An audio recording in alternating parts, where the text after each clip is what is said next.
یہ وہاں پر شور کر کے اٹھ گئے تھے. جب مناظرہ ہوا ہی نہیں تو اس نے کون سا مناظرہ جیت لیا؟ تو حنیف قریشی صاحب جب آپ کا مجھ سے مناظرہ ہوا ہی نہیں ہے تو آپ نے کون سا مناظرہ جیت لیا تھا؟ لو سامو. تو آپ نے بھی ہمارے والی بات مان لی ہے اللہ کے فضل سے. یہاں جو آپ نے ڈرامہ بازی کی تھی جو اگلے دن کھل گئی, آپ نے یہاں پریس کلب میں بیٹھ کے یہ دعویٰ کیا تھا کہ جی انجینئر صاحب کیمرے کے بغیر آنے دے رہے تھے اس لیے ہم انٹر نہیں ہوئے. حالانکہ ویڈیو ریکارڈ تھی, آپ کو کیمروں سمیت انٹر کرنے کی کوشش کی. یہاں آنے سے پہلے کہہ رہے تھے ہم تو چائے سموسے کے لیے جا رہے ہیں, مناظرے کے لیے تو جا نہیں رہے. اور پھر یہاں انہوں نے کہا میں کوئی چائے سموسے کے لیے تو نہیں آیا. اور جس صحافی نے انہیں باندھ کے مروایا, ہاں جس طرح مودی نے رافیل کو گرا کر فرانس کو باندھ کے مروایا, جس صحافی نے مفتی حنیف قریشی کو باندھ کے مروایا, اس نے تو ویڈیو میں کہا تھا کہ آپ کی مرضی ہے, کیمرہ آنے دیں نہ آنے دیں, بغیر کیمرے کے بھی بات ہو تو ہمیں ایکسیپٹیبل ہے. وہ ساری ویڈیوز ہم نے بعد میں چلا دی. تو اللہ کا شکر ہے اسی ڈاکٹرن کو یہ سارے کے سارے ماننے کے لیے تیار ہو جاتے ہیں جو ہم بات پہلے کر رہے ہوتے ہیں. دونوں طرف آپ دیکھیں ایسی سٹیٹمنٹس دونوں کی طرف سے نکلی جس میں وہ خود اور ان کے بڑے ایکسپوز ہو گئے. رہا یہ مناظروں کا معاملہ یا میرے چھوٹے چھوٹے کلپس کاٹ کے مولوی میری سٹیٹمنٹس کو اپنے اعتبار سے مولڈ کرنے کی کوشش کرتے ہیں. ہم بارہا بتاتے ہیں کہ ہماری پوری گفتگو ایک کانٹیکسٹ کے ساتھ ہوتی ہے. اس میں اگر آپ جملہ اٹھائیں گے تو واقعتاً بعض اوقات ایسی عجیب و غریب باتیں ہوتی ہیں کہ میں بھی وہ کلپ دیکھ کے کہتا ہوں کہ یہ کیا بکواس کی ہے میں نے, لیکن مجھے پتا ہوتا ہے کہ یہ اس طرح بات نہیں ہوئی بھی. مثال کے طور پر آپ دیکھیں اکثر اوقات یہ اس طرح پریزنٹ کرتے ہیں کہ جس طرح میں مولویوں کو مناظرے کے لیے ادھر بلواتا ہوں.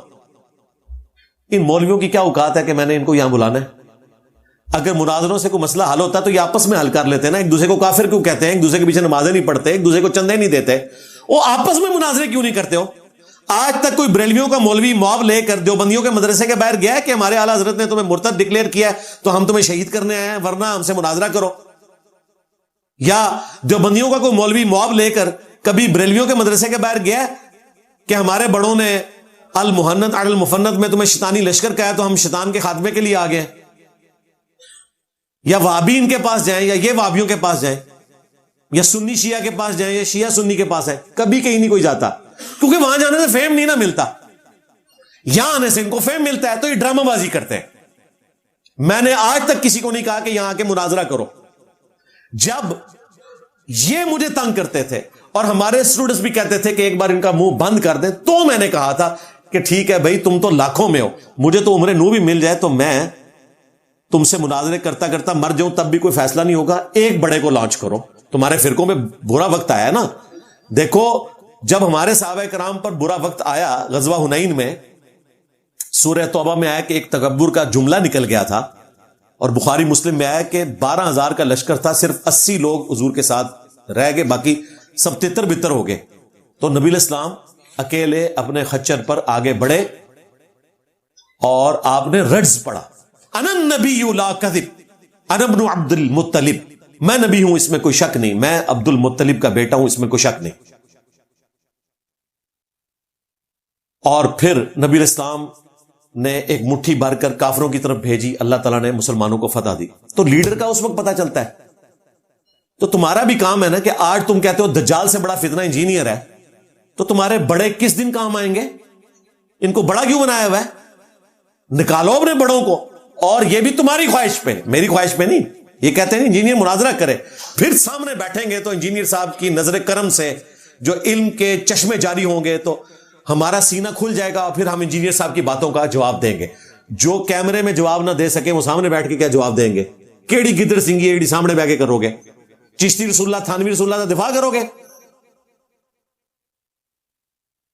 تو یہ ساری ڈرامہ بازی کرتے تھے. تو میں نے کہا کہ ٹھیک ہے بڑوں کو لانچ کرو. بریلویوں کو شوق ہے مفتی منیف صاحب سے بنوا لیں ویڈیو اپنے حق میں. اب مفتی منیف صاحب تو بےچارے خود ہی کھڈے لائن لگ گئے, دیکھ لیا آپ نے. وہ تو کہہ رہے ہیں مفتی منیب کا اپنا نکاح ٹوٹ گیا. مجھے بتائیں مفتی منیب نے کوئی بریلویت نہیں چھوڑی, صرف دیوبندیوں کی مسجد کا افتتاح کیا ہے, یا ان کے مولویوں کے ساتھ بیٹھے ہیں تو انہوں نے ان کا نکاح بھی ایمان بھی فارغ کر دیا. مجھے کہاں سے انہوں نے ایکسپٹ کرنا ہے؟ ایک دفعہ مجھے طارج می صاحب نے فون کیا اور مجھے کہنے لگے کہ بیٹا تھوڑا ہاتھ اولا رکھا کرو, تو انشاءاللہ تعالیٰ یہ سارے تمہاری بات سنے گے. میں نے کہا چھوڑ دیں, کن خوابوں کی دنیا میں آپ رہتے ہیں. میں نے کہا آپ نے کوئی ہاتھ سخت رکھا ہوا تھا؟ آپ سے زیادہ تو نرم بندہ کوئی نہیں ہے. آپ نے صرف من کن تو مولا والی حدیث بیان کی ہے, اور آپ نے مجھے خود بتایا ہے کہ آپ کو قتل کی دھمکیاں ملی ہیں سپاہ صحابہ کی طرف سے, کہ تم نے یہ حدیث بیان کیوں کی اگرچہ حدیث ٹھیک ہے. تو مجھے انہوں نے ایکسپٹ کرنا ہے. تو میں نے کہا یہ آپ کی ڈاکٹرن فضول ہے کہ نرم ہونے سے یہ ایکسپٹ کریں گے. یہ قابو ہی آئے ہیں میری سختی کی وجہ سے. نرم بندے کو تو یہ کچا کھا جاتے ہیں, کس طرح دبکے ہوئے جائے, ڈرے ہوئے جائے. اسی لیے میں کہتا ہوں بڑا برا وقت آیا نہ ہوتے. یقین کرو انہوں نے سوچا بھی نہیں تھی. وہ بریلوی جو لوگوں کو گستاخی کے نیزے کی نوک پہ رکھتے تھے, آج انجینئر صاحب سے بھیک مانگ رہے ہیں کہ آپ ہمارے بزرگوں کو گستاخ نہ کہا کریں. کیا بات ہے جی. پہلے یہ لوگوں کو عشق رسول کا سرٹیفکیٹ دیتے تھے, آج ہم دے رہے ہیں. پہلے یہ ختم نبوت کے نام کے اوپر چندے اکٹھے کرتے تھے, آج ختم نبوت کا سرٹیفکیٹ بھی یہاں سے ملے گا. چندے نہیں, سرٹیفکیٹ. چندے ہم آپ کو ہی دیتے ہیں, ہم چندے اکٹھے نہیں کرتے. کہ چشتی رسول اللہ ہو, تھانوی رسول اللہ ہو, یا غلام احمد قادیانی دجال ہو, سب کے سب کو کٹہرے ملا کے کھڑا کیا جائے گا. تو ہم اس موقع پہ کہتے تھے کہ آپ مفتی منیب صاحب کو لانچ کریں, انہیں کہیں کہ میں ہوں مفتی منیب, اس میں کوئی شک نہیں, بریلویوں کا امام, انجینئر, مجھ سے بات کر, اور یہ بھی ان کی خواہش کے اوپر, مجھے کوئی خواہش نہیں. تقی عثمانی صاحب کو نکالے, اور تیسرے ہمارے ساجد میر صاحب وہ فوت ہو گئے, اللہ کے پاس چلے گئے. ان کے بعد تو مجھے کوئی ان میں اس طرح لیڈرشپ نظر نہیں آ رہی. ابھی حافظ عبد الکریم صاحب کو انہوں نے نامینیٹ کیا, تو چلیں ان سے کوئی ویڈیو بنوا لیں, اور یہ بھی ان کی خواہش کے اوپر. تو یہ میری بات الحمدللہ ان لوگوں نے اب ایکسپٹ کر لی ہے کہ دنیا میں اسی طریقے سے چلا جاتا ہے. ادروائز اگر آپ اس طرح معاملات کو لے کر چلیں گے کہ ہر بندہ اٹھ کے مرنے سے پہلے انجینئر کے خلاف ایک کلپ بنا دے, مرنے سے پہلے انجینئر سے مناظرہ کر لے, اس کا کوئی اینڈ رزلٹ نہیں. بھائی جو تم نے مجھ سے مناظرہ کرنا ہے وہ ویڈیو میں جواب ریکارڈ کروا دو. ویڈیو میں کوئی جواب ریکارڈ نہیں ہوتا, اور جب یہ کرواتے ہیں پکڑے جاتے ہیں. جو کروا رہا ہے وہ پکڑا جا رہا ہے. اور ہم یہی چاہتے تھے کہ ارشاد بھٹی صاحب کے ذریعے, اور یہ ایکٹیویٹی انہوں نے اپنی مرضی سے کی ہے, میں نے نہیں انہیں ورگلایا کہ جی فلاں بندے سے جا کے آپ اس کو تنگ کریں. ہاں ہم نے ہیلپ آؤٹ ان کو ضرور کی ہے, ظاہر ہے جو بھی ہم سے رابطہ کرتا ہے ہم ہیلپ آؤٹ ضرور کرتے ہیں کہ بھئی یہ سوال ہیں جو پوچھے جانے چاہیے. اور رہے ان علماء کے سوالات کے جوابات, وہ ہم نے آلریڈی ریکارڈ کروا دیے, اور ان کے سارے اعتراضات لے کر بھٹی صاحب میرے پاس آ چکے تھے. پھر بھی میں نے ان کو آفر کی ہے کہ ان سب سے ہو کر آپ اینڈ پہ دوبارہ میرے پاس آئیں. اگر کوئی تشنگی رہ گئی تھی تو میں دوبارہ ٹائم دوں گا, اور وہ انشاءاللہ تعالی یہ سب سے ہو کر آئیں گے ادھر دوبارہ. تو یہ جو ہماری ڈیمانڈ تھی یہ انہوں نے الحمدللہ ایکسپٹ کر لی ہے مناظرے کے پوائنٹ آف ویو سے. میری تو خواہش ہے کہ مناظرہ ہو, اس کے بعد آپ کو پتہ چل جائے کہ مناظروں میں سے کچھ نہیں نکلتا, جو جدھر لگا ہوا ہے وہ وہیں پر لگا رہتا ہے. اور ان کی آپس میں نفرت کا حال دیکھیں, دونوں بریلوی ہیں, جلالی پارٹی بھی, حنیف قریشی پارٹی بھی. وہ کہہ رہے ہیں خطائی فرقہ خطائیہ جلالی پارٹی کو, اور جلالی پارٹی کہہ رہی ہے رافضی ایجنٹ. دونوں ایک دوسرے کو بریلوی نہیں مان رہے, اور یہ دونوں وہ ہیں جو کہتے تھے ہم نے انجینئر سے فرقہ بریلویہ کے حق میں مناظرہ کرنا ہے. پریکٹیکلی دونوں ایک دوسرے کو بریلوی ماننے کے لیے تیار نہیں ہے, سنی ماننے کے لیے تیار نہیں ہے. لہذا ہمارا جو یہ موقف تھا نا کہ یہ نمائندہ نہیں ہے, ثابت ہو گیا. قریشی صاحب کی جماعت کہہ رہی ہے یہ نمائندہ نہیں ہے, جلالی صاحب کی جماعت کہہ رہی ہے یہ نمائندہ نہیں ہے, اور ہم کہہ رہے ہیں دونوں سے ہی کہہ رہے ہو کہ دونوں ہی نمائندہ نہیں ہو. ثابت ہو گیا نا. اچھا, مناظروں کے حوالے سے ایک بندہ ایسا ہے جس کو میں نے واقعتاً علمی ڈبیٹ کی آفر کی تھی, اور وہ صرف اس وجہ سے کی تھی کہ وہ اپنی فیلڈ میں بڑا تھا. وہ ہمارے عمران ریاض خان صاحب بھائی ہیں حافظہ اللہ تعالی. چونکہ سارے یوٹیوبرز کو مس گائیڈ وہی کرتے ہیں, اور آگے وہ فوج کے اوپر چڑھتے ہیں, اور تکلیف وہ اکیلا لیڈر ہی کاٹ رہا ہے جیل کے اندر. ہاں, اور آپ نے دیکھا یہ جنگ کے دنوں میں اسی عمران ریاض خان نے کیا کہا تھا کہ عمران خان کو پکڑ تو لیا, اب چھوڑو گے کیسے؟ اور کہہ رہا ہے یعنی چھوڑنا نہیں ہے, انہوں میرے ڈالر بند ہو جائیں گے. تو وہ پکا کرتا ہے ان کو کہ باہر نہ نکلے, کیونکہ جس دن وہ باہر آتے ہیں ان کے ڈالر ختم ہو جائیں گے, ان کے پاس کون سی خبر رہ جائے گی. جو لوگ کہتے ہیں اس عید پہ چھوٹ رہے ہیں, اگلی عید پہ چھوٹ رہے ہیں. تو وہ ایک بندہ تھا, اور وہ بھی اس وجہ سے کہ اس نے مجھ پر جھوٹے الزامات لگائے تھے, اور وہ اپنی فیلڈ میں سب سے بڑا تھا, اور اس کی آفر قائم ہے. انشاءاللہ میں حالیہ جو اس کا انٹرویو ہے اس کو ریبٹل کروں گا. یہ تو انڈیا پاکستان کا ایشو تھا اس لیے میں نے اس کو اسکپ کیا. بھائی مجھے بائی چانس یاد آیا, ورنہ اس سے پہلے مفتی طارق مسعود صاحب ہوں, میں نے کوئی ان کو مناظرے کا چیلنج نہیں کیا تھا. وہ نادر علی بھائی نے کہا تھا کہ ہم ایک اچھی ملاقات کروانا چاہتے ہیں, تو میں نے کہا ٹھیک ہے, اس میں ہم علمی ڈسکشن ضرور کریں گے اگر ملاقات ہو رہی ہے. کوئی چیلنج والا معاملہ اس طریقے سے نہیں تھا کہ مناظرے کا ہو, اور وہ بھی آج بھی دروازے کھلے میں, وہ جب چاہیں آ سکتے ہیں. مفتی حنیف قریشی صاحب کا سارا ڈرامہ وہ تو میں نے آج ایکسپوز کر دیا, پہلے بھی کافی دفعہ ایکسپوز کیا. مناظروں کا کوئی فائدہ نہیں ہوتا سوائے اس کے کہ اینڈ پہ دونوں ایک دوسرے کو کافر کہہ کے اٹھتے ہیں. اور آپ مناظروں کے اینڈ پہ دیکھیں, وہ کہتے ہیں کہ اگر ہم جھوٹے ہیں تو ہم مر جائیں, یہ جھوٹے ہیں تو یہ مر جائیں. دونوں کو نہیں مرتے, دو ہی جھوٹے, دونوں سچے تو نہیں ہو سکتے نا. تو یہ اینڈ ریزلٹ اس کا نکلتا ہے. پھر ٹالرنس ان کی آپس میں دیکھیں, ایک فرقے سے ہو کر ایک دوسرے کو بریلوی ماننے کے لیے تیار نہیں ہے. اور ہماری ٹالرنس دیکھیں کہ ہم ان سارے فرقوں کو مسلمان سمجھتے ہیں, ان کے پیچھے نمازیں پڑھنے کے قائل ہیں, انہیں چندہ دینے کے قائل ہیں. یہ اپنے فرقے والوں کو بھی سنی ماننے کے لیے تیار نہیں ہے, ایک دوسرے کو چندہ دینے کے قائل نہیں ہے, ایک دوسرے کی مسجدوں میں نماز پڑھنے کے لیے تیار نہیں ہے. اور الحمدللہ ہم نے کوئی چندہ بک نہیں بنائی, کوئی مدرسہ نہیں بنایا, کوئی مسجد نہیں بنائی. الٹا ہم کہتے ہیں ان کے پیچھے نمازیں پڑھو, انہیں چندے دو اور انہی کی خدمت کرو. اس سے بڑھ کر کیا ثبوت ہوگا کہ فرقہ کون ہے؟ فرقہ وہی ہوتا ہے کہ جو اپنی مسجد کو الگ اس بنیاد پہ کرتا ہے کہ ان کے پیچھے ہماری نماز نہیں ہوتی, ان کو چندہ دینا حرام ہے.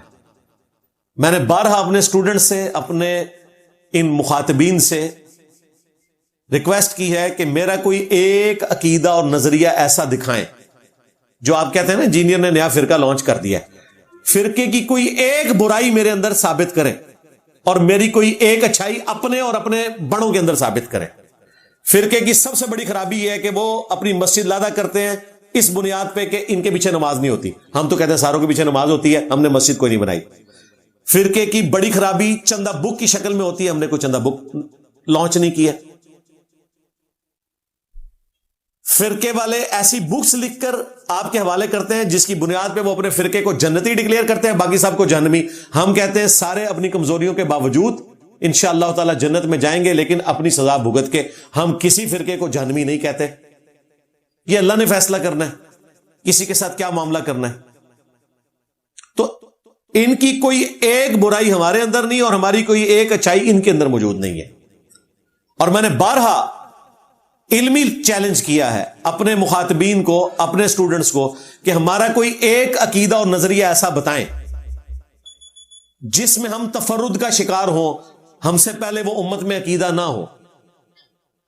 غامدی صاحب ہمارے استاد ہیں, انہوں نے کئی ایسی باتیں کی ہیں جو امت میں پہلے نہیں تھی. مثلا انہوں نے پردے کا انکار کیا, داڑھی کے مسئلے میں انہوں نے موقف اڈاپٹ کیا, حیات مسیح اور نزول مسیح علیہ السلام کے حوالے سے انہوں نے موقف اڈاپٹ کیا. تو امت کا ان پر غصہ بالکل حق بجانب ہے. انہوں نے نئے شوشے چھوڑے آ کے. مجھے بتائیں میں نے کون سا ایسا عقیدہ لانچ کیا ہے امت میں جو مجھ سے پہلے امت میں ایگزسٹ نہ کرتا ہو. غامدی صاحب کا ان ساری باتوں پہ رد میں نے کیا ہے. داڑھی کے مسئلے میں آپ تو صرف گالی گلوچ ہی کرتے ہیں نا, میں نے تفصیلاً ایک ایک چیز کا جواب دیا. حیات مسیح اور نزول مسیح کے مسئلے میں, حجاب کے مسئلے میں کوئی ایک عقیدہ میرا ایسا بتا دے. یہ ضرور ہے کہ میرے کچھ عقیدے ایسے ہوں گے جو اہل حدیث کے پوائنٹ آف ویو سے درست ہوں گے, دیوبند اور بریلویوں کے اعتبار سے غلط ہوں گے. تو یہ تو نہ کہ میں کوئی نیا آیا ہوں. میرے کچھ عقیدے ایسے ہوں گے جو شیعہ کے نزدیک درست ہوں گے, آپ کے نزدیک غلط ہوں گے. تو یہ تو نہ کہ میں نیا آیا ہوں. اگر میں رفع الیدین کے اوپر بات کرتا ہوں تو سنیوں کے علماء کی اکثریت, ائمہ کی اکثریت رفع الیدین کی قائل ہے. امام حنیفہ کو چھوڑ کے باقی سارے ائمہ, یہ سارے 6 کے 6 حدیث کے ائمہ ہوں, امام مالک ہوں, شافعی ہوں, احمد بن حنبل ہوں, سب رفع الیدین کے قائل ہیں. تو میں نے کون سی نئی بات کی ہے؟ اگر میں عقیدہ توحید کی بات کرتا ہوں تو الحمدللہ عقیدہ توحید قرآن میں لکھا ہوا ہے. اہل حدیث بھی وہی عقیدہ توحید بیان کرتے ہیں, اگرچہ وہ حکمت کے تحت بزرگ بابوں کے اوپر ہاتھ ہولا رکھتے تھے, میں پڑ کے رکھتے نے. ہاں میں بھی فراڈی ہے جائے, حضرت کہنا چھوڑو انہوں نے, سب یہ کچھ سمجھے. اس کی وجہ سے لوگوں نے توحید قبول کی ہے. اسی طریقے سے بنو امیہ کے حوالے سے جو میرا موقف ہے بخاری مسلم سے میں نے بیان کیا, شیعہ کی کتابوں سے تو بیان نہیں کیا. تو امام بخاری امام مسلم جو ہے وہ اہل سنت کے ائمہ ہیں. آپ کے پلے کون سی شے ہے اگر بخاری مسلم نہیں رہتی تو؟ اور پھر مجھ سے زیادہ ورسٹ عقیدہ بنو امیہ کے حوالے سے شیعہ کے ہاں پایا جاتا ہے. میں تو اس سے نرم ہوں, میں تو حضرت معاویہ کو رضی اللہ تعالیٰ عنہ کہتا ہوں, صحابی بھی مانتا ہوں, جنتی بھی مانتا ہوں, لیکن ان کی غلطیاں اپنی جگہ ہے. خلیفہ راشد کے خلاف ان کی بغاوت جو ہے سیاسی طور پر وہ بالکل غلط تھی. حضرت عمار بن یاسر کی شہادت اور وہ سارے معاملات, اس میں ہم خلفاء راشدین کے ساتھ کھڑے ہوئے. تو میرا کوئی ایک نظریہ ایسا نہیں ہے جو میں نے نیا امت میں لانچ کیا ہو. جو باتیں کر رہا ہوں کسی نہ کسی فرقے میں ہمیشہ سے ایگزسٹ کرتی ہیں. آج تک یہ کوئی میرا عقیدہ نہیں نکال سکے. اگر میں نماز جمع کرنے کی بات کرتا ہوں تو اہل حدیث بھی قائل ہیں, شیعہ بھی قائل ہیں, جواز کی حد تک. ہم بھی علیحدہ ہی پڑھتے ہیں لیکن جواز موجود ہے.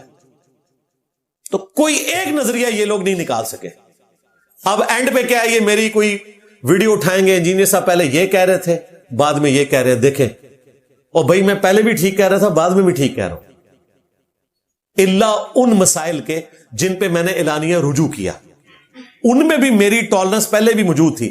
یعنی میں پہلے قائل تھا اس بات کا کہ جہری نمازوں میں امام قرات کر رہا ہو تو بھی آپ نے سورہ فاتحہ پڑھنی ہے, لیکن اس وقت بھی میں نے کہا تھا کہ امام مالک رحمہ اللہ تعالی اور ہمارے استاد مولانا اسحاق صاحب رحمہ اللہ تعالی, ہمارے استاد ڈاکٹر اسرار صاحب رحمہ اللہ تعالی اور باقی کئی ائمہ اس چیز کے قائل ہیں کہ جہری نمازوں میں سن لینا کافی ہے. سرن میں پڑھیں, جہرن جو نمازیں ہیں ان میں آپ سن لیں تو کافی ہے. تو میں نے کہا تھا ان کی نماز بھی درست ہے, یہ فروعی مسئلہ ہے. اب میرا موقف ہے کہ جہرن میں آپ نے سننا ہے, پڑھنا صرف اس صورت میں جب امام سکتے کرے, ادروائز آپ نے نہیں پڑھنا. تو میں نے رجوع کیا. انجینئر محمد علی مرزا کے 10 رجوع ریکارڈ ہیں. دکھائیں تمہارا کون سا مولوی ہے, تمہارا کوئی پرانا امام دکھاؤ جس نے اپنے رجوع ریکارڈ کروائے ہوں کسی کتاب کے اندر. یہ ہمارا جگر ہے کہ ہم ریکارڈ کرواتے ہیں, آپ لوگ تو نہیں کر سکے. اسی طریقے سے میں پہلے اس بات کا قائل تھا کہ مٹھی سے زیادہ داڑھی رکھنا افضل ہے. اب میرا موقف ہے کہ مٹھی سے زیادہ رکھنا کوئی افضل نہیں ہے. مٹھی داڑھی سنت ہے, اگر کوئی زیادہ رکھنا چاہتا ہے جائز ہے, افضلیت والا کوئی معاملہ نہیں. کیونکہ نبی الاسلام کی داڑھی مٹھی سے زیادہ نہیں ہوئی, میری مٹھی سے زیادہ ہے, میں کاٹتا نہیں ہوں. میں قائل ہوں کاٹنے کا مٹھی کے بعد, میں تو مٹھی سے پہلے بھی کاٹنے کا قائل ہوں, لیکن میں نے اس معاملے میں نرمی اختیار کی. پہلے میں قائل نہیں تھا کہ مزارات کے اوپر جایا جائے, اب میں قائل ہوں کہ آپ مزاروں پہ جائیں اور وہاں بلند آواز سے کہیں کہ یہاں جو بابا جی دفن ہیں ان کے اگلے پچھلے چھوٹے بڑے جو یہ چھپ کے کرتے رہے, جو اعلانیہ کرتے رہے, وہ سارے گناہ اللہ معاف کر, ان کی قبر میں کیڑے نہ پڑے, یہ دعا کریں, جائیں. میں نے اعلانیہ رجوع کیا. لیکن میری وہ سٹیٹمنٹس جو میں نے دونوں مواقع کے اوپر صحیح بولی ہوئی ہیں وہ کنٹراڈکٹری نہیں ہے. وہ آپٹیمل سولوشن اس کا تلاش کیا جائے گا. جس طرح قرآن حکیم میں اکا دکا نہیں درجنوں سٹیٹمنٹس ہیں جو آپس میں ٹکراتی ہیں, اس کی تطبیق کرتے ہیں پھر مفسرین کہ یہ کس کانٹیکسٹ میں بات ہوئی ہے, یہ کس کانٹیکسٹ میں بات ہوئی ہے. 180 ڈگری سٹیٹمنٹس ہیں قرآن حکیم میں. اگر یہ قرآن کی آیات نہ ہوتی اور میں نے بولا ہوتا تو انہوں نے کلپ بنا دینا تھا. اس طرح کلپ نہیں بنتے بھائی, آؤٹ آف کانٹیکسٹ چیزیں کاٹ کے. بیک وقت دونوں باتیں 180 ڈگری بھی درست ہو سکتی ہیں, وہ کس کانٹیکسٹ میں بات ہو رہی ہے. مثلا ایک مثال میں آپ کو موٹی سی دے دیتا ہوں. سورہ الشورى میں اللہ تعالی نے فرمایا انک لتہدی الی صراط مستقیم, بے شک اے محبوب صلی اللہ علیہ وآلہ وسلم آپ ضرور بالضرور لوگوں کو ہدایت کے راستے کی طرف رہنمائی کرتے ہیں. اور یہ ہمارا بنیادی عقیدہ ہے. اگر کسی کا یہ عقیدہ نہیں ہے تو مسلمان ہی نہیں ہے.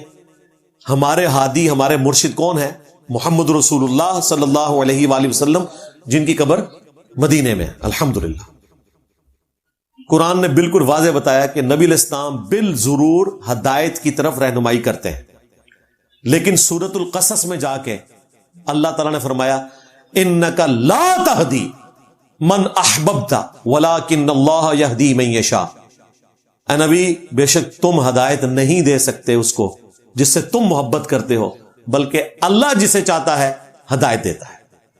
180 ڈگری سورہ الشورى میں آیا انک لتہدی، لام کے اوپر زبر آئے تو تاکید، بے شک، انا بھی آ چکا، بے شک ضرور بالضرور تم ہدایت دیتے ہو۔ اور سورۃ القصص میں کیا آیا؟ انک لا تہدی، بے شک تم ہدایت نہیں دیتے۔ اب کلپ کٹے گا، مولوی دیکھیں نا آپ نے، کئی مولوی ہیں بریلوی دیوبندی اہل حدیث، وہ جی سے پہلے یہ کہہ رہے تھے، ایک لیکچر میں کیا نہیں یہ کہہ رہے ہیں، وہ دونوں جگہ سے ہی کہہ رہا ہوں۔ اللہ تعالیٰ بھی دیکھیں سورہ شورى میں یہ کہہ رہا تھا اور سورہ القصص میں یہ کہا انک لتہدی اور انک لا تہدی، 180 ڈگری سٹیٹمنٹ۔ تو اس کا جواب پھر کیا ہے کہ جو اللہ تعالیٰ نے ہدایت کے حق میں بات کی وہ اس اعتبار سے کی کہ نبی علیہ السلام ہدایت کی طرف بلاتے ہیں، نبی ہی ذریعہ ہے اللہ اور مخلوق میں ہدایت کو تقسیم کرنے کے پوائنٹ آف ویو سے۔ اور جہاں نفی آئی وہ اس چیز کی نفی آئی کہ نبی ہدایت کی دعوت تو دے گا، لیکن اگر کوئی شخص ہدایت قبول نہیں کرتا تو نبی زبردستی اسے مسلمان نہیں کر سکتے، کیونکہ وہ خود جہنم کمانا چاہتا ہے نا۔ تو ہدایت اس کائنات کی سب سے قیمتی چیز ہے، یہ اس کو ملے گی جو کوشش کرے گا، اور جو کوشش نہیں کرے گا اس کے لیے ہدایت نہیں ہے۔ لیکن یہ ساری تفصیلات کیا قرآن میں بیان ہوئی ہیں اس طرح بریکٹیں لگا کے؟ نہیں، قرآن میں تو بالکل 180 ڈگری سٹیٹمنٹ ہے، انک لتہدی اور انک لا تہدی۔ اب اللہ کا کوئی کلپ کاٹے گا؟ نہیں، ایکسپلینیشن دیں گے، اور وہ ایکسپلینیشن مفسرین دے رہے ہوں گے قرآن کی پوری تھیم کو دیکھ کر۔ اس طریقے سے میری اگر 180 ڈگری سٹیٹمنٹس آئیں گی تو میری پوری تھیم کے ساتھ جو میں نے پوری ویڈیوز کے اندر بیان کی ہوئی ہیں اس کی روشنی میں علماء کرام نے اس کی تفسیر بیان کرنی ہے، اپنا لقمہ میرے منہ میں نہیں ڈالنا کہ میں کیا بات کر رہا تھا۔ تو میجورٹی کیسز میں دونوں سٹیٹمنٹس اپنی جگہ درست ہوتی ہیں۔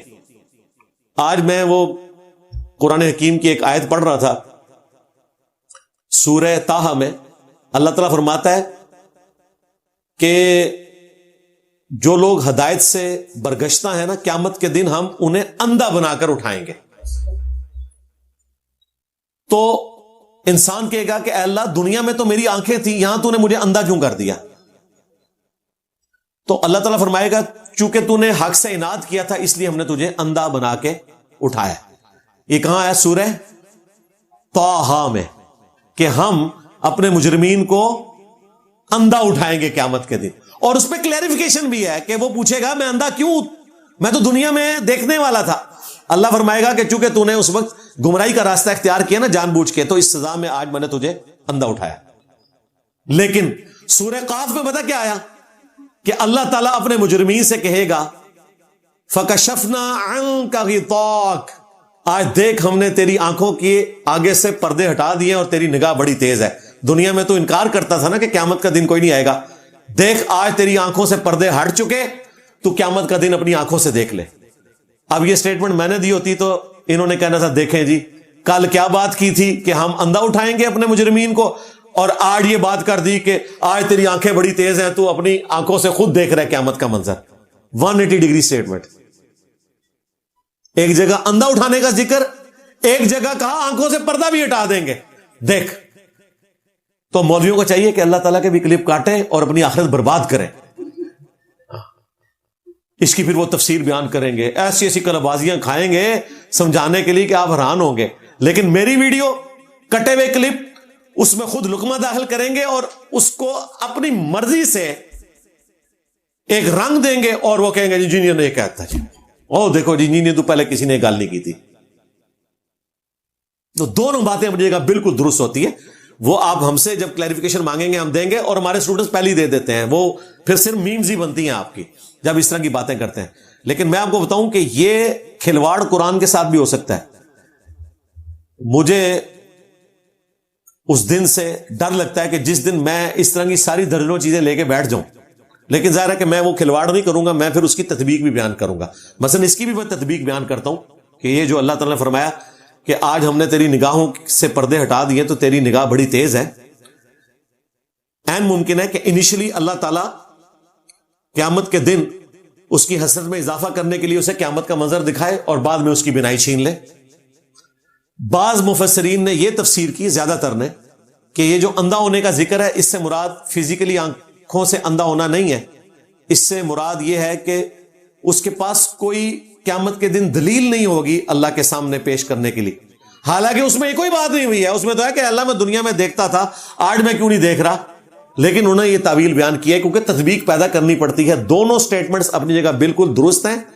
وہ ڈیپینڈ کرتا ہے, یہ تو اب قیامت والے دن بعض چیزیں تو اس وقت جا کے کلیئر ہوں گی نا کہ وہ کون کون سے سٹیپس ہیں جو طے ہونے ہیں. اور احادیث میں تو بہت ساری چیزیں اس طرح کی آتی ہیں جن میں آپ کو پھر اس کی شرح بیان کرنی پڑتی ہے کہ یہ اس کانٹیکس میں بات ہوئی, یہ اس کانٹیکس میں بات ہوئی, لہذا دونوں باتیں اپنی جگہ درست ہیں. اللہ کا شکر ہے ہمارے مخالفین جب بھی ہمارے بارے میں کوئی ویڈیو بناتے ہیں تو میری کسی ڈاکٹرن کے اوپر کوئی رد کرنے میں آج تک کامیاب نہیں ہوئے. جب کبھی بھی کریں گے تو اس طرح آؤٹ آف کانٹیکسٹ کلپ کاٹیں گے اور پھر اس کی اپنی مرضی سے شرح بیان کریں گے, یا کہیں قرآن کی قرات میں کوئی زبر زیر کی غلطی ہوگی تو وہ ہائی لائٹ کریں گے. وہ تو ہم نے ان کے سارے مفتی ننگے کر دیے. امام کعبہ سمیت بتا دیا. امام کعبہ تو سورۃ البقرہ کا سٹارٹ ہی بھول گیا, سورہ اخلاص بھی غلط پڑھ دی. کس نے؟ سعودہ شریم نے. مفتی تقی عثمانی صاحب نے قرآن کی آیت کے ساتھ جو کچھ کیا, مفتی منیب الرحمان صاحب نے, مولانا فضل الرحمان صاحب نے, مفتی طارق مسعود صاحب نے, اور کئی علماء کی ہمارے سٹوڈنٹس نے میمز بنا دی ہیں. اس طرح غلطی کسی کو بھی لگ سکتی ہے. اس غلطی کا مطلب یہ نہیں ہوتا کہ وہ غلط ڈاکٹرن کے اوپر ہے. تو اللہ کے فضل سے ہم نے کوئی فرقہ لانچ نہیں کیا. ہم نے الحمدللہ قرآن و سنت کے دلائل کی روشنی میں سارے فرقوں کو مسلمان سمجھتے ہوئے ان کی اصلاح کی کوشش کی ہے. ہاں رہے قادیانی تو انہوں نے چونکہ ایک بڑے لیول کا اختلاف کیا ہے, ان کو ہم کافر سمجھتے ہیں. جو سنی حنفی تھے پہلے, اب وہ کافر ہو چکے ہیں. حنفی اب بھی ہیں, وہ کافر ہو کے بھی حنفی ہیں. اور ان کی نماز بھی رفع الیدین کے بغیر ہے, حنفیوں والی. اگلے دن ہمارے ایک اسٹوڈنٹ ہے, انہوں نے پرچی لکھ کے دی کہ قادیانیوں کی تو نماز ہی نہیں, تو آپ نماز کیوں کہتے ہیں؟ اب لاجیکلی ان کی بات درست تھی. تو میں نے ان کو کہا کہ عرف عام میں یہی بات ہوتی ہے. اور آپ نے اگر قرآن پڑھا ہو تو سورۃ الانفال میں اللہ تعالیٰ نے کافروں کی نماز کو بھی نماز کہا ہے. سورۃ الانفال میں پارہ نمبر 9 کے اینڈ پہ جا کے آخری صفحے پہ اللہ تعالیٰ نے ذکر کیا ہے کہ ان کی نماز حرم مکہ کے قریب یہ ہے کہ یہ تالیاں اور سیٹیاں مارتے ہیں, یہ ان کی نماز ہے. نماز کا لفظ استعمال کیا, تالیوں اور سیٹیوں کو نماز کہا اللہ تعالیٰ نے. شکر ہے یہ میں نے نہیں کہا, ورنہ انہوں نے کلپ کاٹ لینا تھا میرا کہ اللہ جی, ویسے اللہ کا بھی کلپ ان کو کاٹنا چاہیے نا اسی ڈاکٹرن کے اوپر کہ اللہ جی کافروں کی تو نماز ہوتی ہی نہیں ہے, آپ نے کیوں کہا کہ ان کی نماز سیٹیاں اور تالیاں ہیں؟ تو بھائی قادیانیوں کی نماز کو اگر ہم کہتے ہیں کہ وہ حنفیوں والی ہے تو نماز کا ورڈ بولا جائے گا جس طرح اللہ تعالیٰ نے مشرکین کی نماز کے لیے بھی نماز کا لفظ بولا. لوزامو تو میں اتھے سٹاں گا پانی نہیں, تو صاف نہیں لبے گا, کیونکہ پانی کے بغیر تو چند دن آپ زندہ رہیں گے, سانس کے بغیر تو آپ 3 منٹ بھی زندہ نہیں رہیں گے مولیو. تو قادیانیوں سے ہمارا اختلاف ہے. اس طریقے سے شیعہ کا جو فرقہ ہے ایک نصیریہ جو علی اللہ کہتے ہیں, ان کو ہم کافر سمجھتے ہیں. باقی آپ سب لوگوں کو مسلمان سمجھتے ہیں, اور اللہ کا شکر ادا کریں کہ ہم آپ کو مسلمان کہتے ہیں. آپ کے پیچھے نمازیں پڑھتے ہیں, آپ کو چندے دیتے ہیں. ہم نے اپنے اسٹوڈنٹس کو وائلیٹ نہیں کیا, اگرچہ آپ ہمارے اسٹوڈنٹس کے ساتھ مس بہیو کرتے ہیں, لیکن ہم نے ان کو پیسیو ریزسٹنس ہی سکھائی ہے. لیکن ہمارا ایک رڈز وہ آپ کے فرقوں کی موت ہے, آپ کے بابوں کی موت ہے جنہوں نے کتابوں کے ساتھ غداری کی. ہم ان بابوں کو مانتے ہیں جو کتابوں کو مانتے ہیں. جو کتابوں کے غدار ہیں بابے, ان کو ہم نہیں مانتے, کیونکہ ہم نے ان کی عزت ہی کتابوں کی وجہ سے کی تھی, اور سب سے بڑھ کر اللہ اور اس کے رسول کی وجہ سے کی تھی. جنہوں نے اللہ اور اس کے رسول کے ساتھ غداری کی, عز وجل و صلی اللہ علیہ وآلہ وسلم, سواریاں مکے اور مدینے کی آوازیں لگا کر سوار کی, لیکن پھینکی بغداد میں, اجمیر میں, بریلی میں, دیوبند کے اندر, اور دین کے نام کے اوپر جدادیں بنائی, لیکن دین ان کو اپنے بابوں کا بتایا. ان کا علاج ہمارا ایک رڈز ہے. کون سا؟ میں نبی سا ہے ہی کوئی نہیں, تیرے بابے تے شاہ ہی کوئی نہیں. صلو علی محمد و آل محمد, اللہم صلی علی محمد وعلی آل محمد واصحاب محمد وازواج محمد وامت محمد اجمعین الی یوم الدین, آمین.